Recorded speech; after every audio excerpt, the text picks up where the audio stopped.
안녕하세요. 태아보험 전문가 가근영 본부장입니다. 먼저 소중한 임신을 축하드립니다. 하지만 기쁨만큼 걱정도 함께 찾아오죠. 특히 혹시 내가 고위험 산모일까 하고 불안해하시는 분들이 많습니다.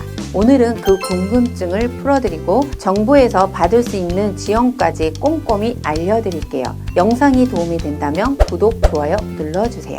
먼저 놀라운 통계 하나 말씀드릴게요. 현재 35세 이상 산모 비율은 35.9%로 거의 10명 중 4명이 고위험 산모입니다. 평균 출산 연령도 33.7세로 계속 올라가고 있어요. 그럼 고위험 산모 기준은 어떻게 될까요? 다양한 케이스가 있는데 첫 번째로 나이예요. 19세 이하거나 35세 이상이면 고위험 산모에 해당돼요. 두 번째는 가족력이에요. 직계가족 중에 유전적인 질환이나 선천성 기형 병력이 있다면 포함됩니다. 부모님이나 형제 자매 중에 그런 병력이 있는지 꼼꼼하게 체크해 보세요. 세 번째는 상과적 문제들로 자궁 근종이 많거나 자궁 기형이 있는 경우예요.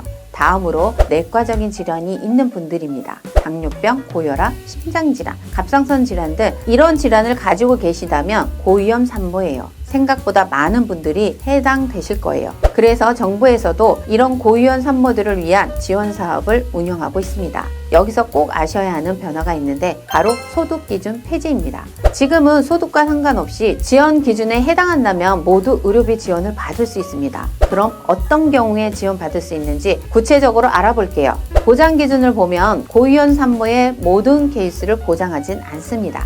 보건복지부에서 정한 19대 고위험 임신질환이 있어요. 대표적으로 조기진통, 분만 관련 출혈, 중증 임신 중독증, 태반 조기 박리, 전치태반, 고혈압, 다태임신, 당뇨병 이런 질환들이 있고 산모가 이 중 하나라도 해당되어서 입원 치료를 받으셨다면 지원받을 수 있어요. 여기서 중요한 건 입원이어야 한다는 거예요. 통원 치료는 지원이 안 됩니다. 이제 가장 궁금한 지원 금액을 알아볼게요.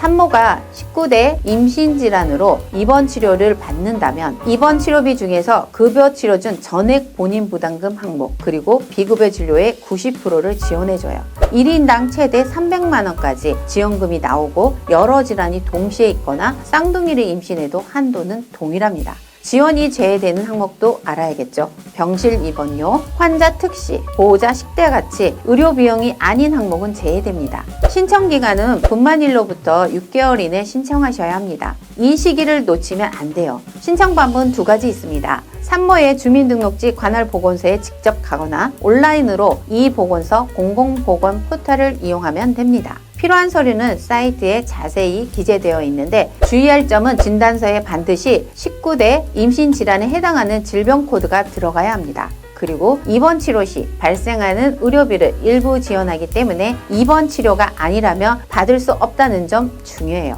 점점 산모의 출산 연령대가 높아지기 때문에 꼭 필요한 고마운 제도지만 이 제도에도 한계가 있습니다. 재활치료나 장기치료비는 포함되지 않고 고위험 산모를 위한 의료비 지원 제도이기 때문에 아이가 태어난 후 선천질환이 발견되거나 병원에 가야 할 때는 또 별도의 치료비가 발생해요. 이건 고위험 산모 지원과는 다른 영역이에요. 그래서 정부 지원과 함께 아기를 위한 첫 보험인 태아보험을 통해서 추가적인 보장을 준비하는 게 중요해요.